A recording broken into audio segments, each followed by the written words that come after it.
آج ہم دیکھیں گے کنٹرول یور سیلف کا چھٹا پارٹ. چلیے شروع کرتے ہیں. شیطان مردود سے مجھے بچا لے. یا آپ کس سے پناہ مانگ رہے؟ کس کی بارگاہ میں پناہ مانگ رہے ہیں؟ اللہ کی بارگاہ میں کہ مولا تو مجھے پناہ دے دے. اس کے متعلق حکیم احمد یار خان نعیمی رحمۃ اللہ علیہ فرماتے ہیں، اس کی مثال یوں سمجھو، جیسے کسی کے ہاں آپ ملنے کے لیے گئے، اس نے گھر کے باہر کتا پال رکھا ہو حفاظت کے لیے یا کسی کام کے لیے، دشمنوں کے لیے یا کسی بھی غرض کے لیے کتا پال رکھا ہو، اور آپ گئے گھر کے باہر کھڑے، کتا بھونکنا شروع کر دیا، دروازے میں جا ہی نہیں پا رہے. آپ اس کتے کو کنٹرول کیسے کرو گے؟ آپ اپنے دوست کے گھر اندر جا رہے ہیں لیکن کتا باہر ہے، کتا جیسی قریب جاتے ہو بھونکتا ہے. اب آپ دروازے کے اندر جانا چاہتے ہیں تو اس کتے پر کنٹرول کیسے پاؤ گے؟ رسی ڈالو گے، اسے پتھر مارو گے، جتنا مارو گے اتنا اچھل کود کرے گا. اس کا سیدھا سا طریقہ یہ ہے، جس کا کتا ہے اسے بلاؤ.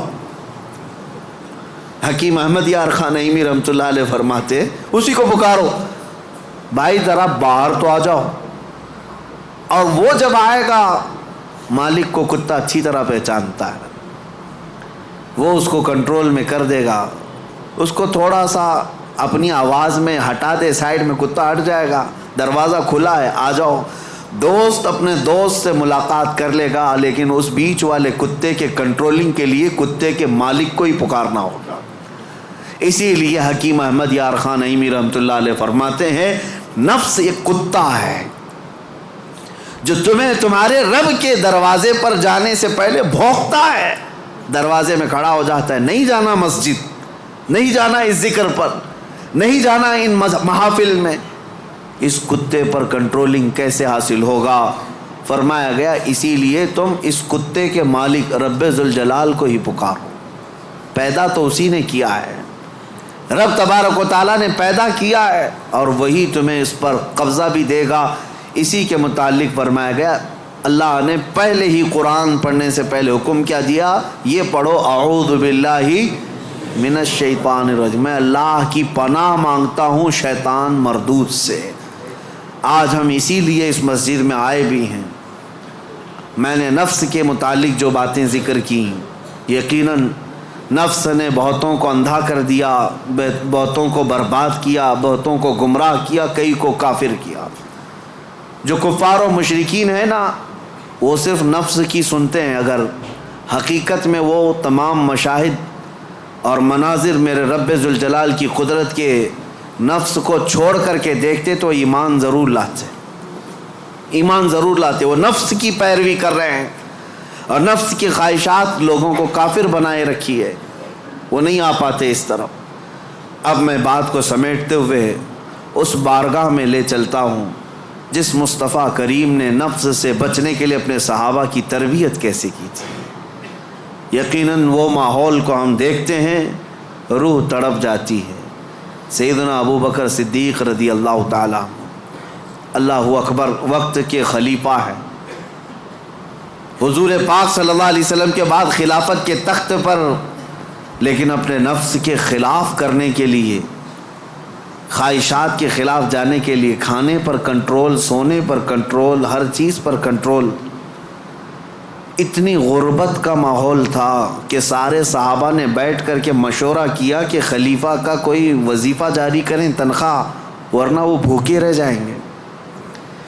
تو بیت المال سے ان کا وظیفہ جاری کیا گیا. اتنا تھا وظیفہ کہ اس سے ان کا صرف مہینے بھر کا گھر چلتا تھا، باقی کچھ بھی نہیں آتا تھا. ایک دن ان کی بیوی نے کہا کہ خلافت کے کاموں سے تھک جاتے ہو، کبھی گھی روٹی بھی تو کھا لیا کرو، کبھی گھی کھا لو، کبھی روٹی کھا لو، شہد کھا لو. حضرت ابوبکر صدیق نے کیا کہا جانتے ہیں؟ اتنے پیسے کہاں ہیں کہ گھی اور شہد خرید سکوں؟ کون؟ خلیفۃ المسلمین. تو ان کی بیوی کہتی ہیں آپ مت گھبرائیں، میرے پاس ہے، میں دیتی ہوں، جائیے آپ گھی اور شہد خرید لائیے. کہا تمہارے پاس ہیں، لاؤ. بیوی لے آئی، ایک پوٹلی میں پیسے جمع تھے. کہا یہ لیجیے، آپ بازار جائیے، گھی اور شہد خرید لائیے. حضرت ابو بکر صدیق نے پوچھا اتنے پیسے تیرے پاس کہاں سے آئے؟ تو ان کی اہلیہ نے کہا جو ماہانہ وظیفہ آپ کا آتا ہے، تنخواہ آتی ہے، مہینہ بھر کا خرچہ چلاتی ہوں، تھوڑا تھوڑا بچا کر کے رکھتی ہوں کہ برے وقت میں کام آ جائے۔ حضرت ابو بکر صدیق نے وہ پوری پوٹلی اٹھائی اور لے جا کر کے بیت المال میں جمع کیا اور کہا یہ میری ضرورت سے زیادہ آتا ہے، اسی لیے میرے گھر میں بچ جا رہا ہے، آج سے میرا وظیفہ کم کر دو۔ خواہشات کے خلاف کھڑے ہونے والوں میں پوری دنیا میں اگر کوئی مثال ہے تو صرف رسول اللہ کے صحابہ کی مثال ہے، صرف رسول اللہ کے صحابہ۔ ایک حضرت نعمان بن مقرن ہے، ایک بادشاہ کے دربار میں گئے، حضور کی طرف سے سفیر بن کر کے گئے تھے، قاصد۔ تو بادشاہ کو جب پتہ چلا شاہ عرب مصطفیٰ کریم صلی اللہ علیہ وسلم کا ایک قاصد آ رہا ہے، اس نے سونے کی کرسی لگا دی اور ریشم کا قالین بچھایا۔ میرے عزیز و صحابہ، حضور کے ساتھ ہوتے تو وفاداری، حضور اگر دور ہوتے تو بھی وفاداری۔ اس مجمع میں گئے جہاں پورے کے پورے اغیار ہیں، کوئی مسلمان نہیں تھا، تو اپنی تلوار سے وہ قالین پھاڑتے ہوئے چلے گئے، ہٹا دیا، اور کرسی جو سونے کی تھی اس کو پاؤں سے مار کر گرا دیا، کہا میرے لیے عام سی کرسی لاؤ۔ تو بادشاہ کہنے لگا اب تک میں نے اتنا شاندار رسپیکٹ استقبال کسی کا نہیں کیا جتنا ان کا کیا، کتنا غرور ہے تمہیں، کتنا تکبر ہے۔ حضرت نعمان نے کہا غرور و تکبر ہم میں نہیں تم میں ہے، غرور و تکبر کی وجہ سے نہیں۔ میرے مصطفیٰ کریم صلی اللہ علیہ وسلم نے فرمایا ریشم کا استعمال مرد کے لیے حرام ہے، سونے کا استعمال مرد کے لیے حرام ہے، اور جو میرے مصطفیٰ نے حرام فرمایا پوری دنیا میرے پاس لا کر رکھو، میں ٹھوکر ماروں گا۔ یہ ہے خواہشات کے خلاف کھڑا ہونا، ورنہ ہوتا کیا ہے، دنیا نہیں دیکھ رہی، ہمارا ماحول نہیں ہے، چلو کمپرومائز کر لو، آج یہاں مل رہا ہے۔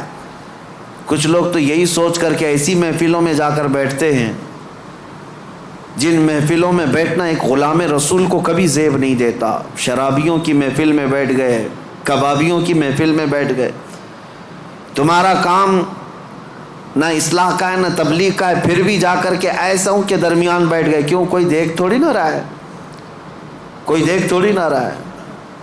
اور کبھی کن کفار و مشرکین کے بیچوں بیچ بیٹھ گئے گپیں لگاتے ہوئے، اور پھر یہ سوچتے کوئی دیکھ تھوڑی نہ رہا ہے، بیٹھا تو بیٹھا لیکن ان کی حرکتیں بھی کرنے لگ گئے۔ ایک صاحب، اور ویسے تو بہت سارے ہیں، خواہشات ان کو کہاں تک لے جاتی ہے، خاص طور پر نیتا گیری کرنے کے وقت سب بھول جاتے ہیں دین کیا ہے، اسلام کیا ہے، میرے مصطفیٰ کی تعلیمات کیا ہیں۔ چند لوگوں کو راضی کرنے کے لیے اور ایک کرسی کی خواہش کے لیے کسی بھی مورتی کے سامنے ناریل بھی چڑھا دیں گے۔ سبحان اللہ، ماشاء اللہ۔ تو یہ ہماری سیریز کمپلیٹ ہوئی۔ اگر آپ چاہتے ہیں کہ اور ویڈیوز ہم اس پہ اپلوڈ کریں، کامنٹ میں لکھ کر بتائیں۔ شکریہ۔